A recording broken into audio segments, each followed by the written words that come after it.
Era tutta che tremava, l'hanno messa distesa, l'hanno fatto dei flebbi. Si trova all'ospedale con le gambe fratturate, la 64enne travolta questa mattina da un autobus della MOM dopo che aveva cercato di attrarre l'attenzione dell'autista, forse per farsi dare qualche moneta. Tutto è accaduto poco dopo le 7 in questo piazzale a ridosso della rotatoria tra la Schiavonesca e la variante della Feltrina per Castelfranco nel comune di Cairano San Marco.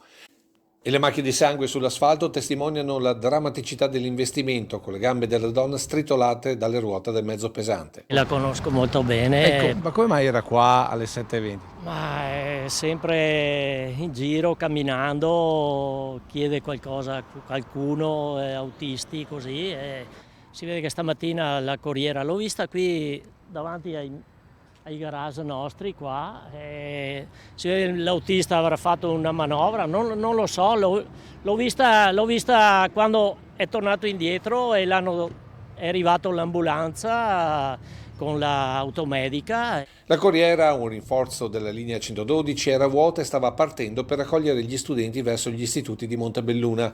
L'autista, che non è un dipendente diretto di MOM, non avrebbe visto la donna che si era avvicinata al mezzo battendo sul finestrino per attrarre la sua attenzione.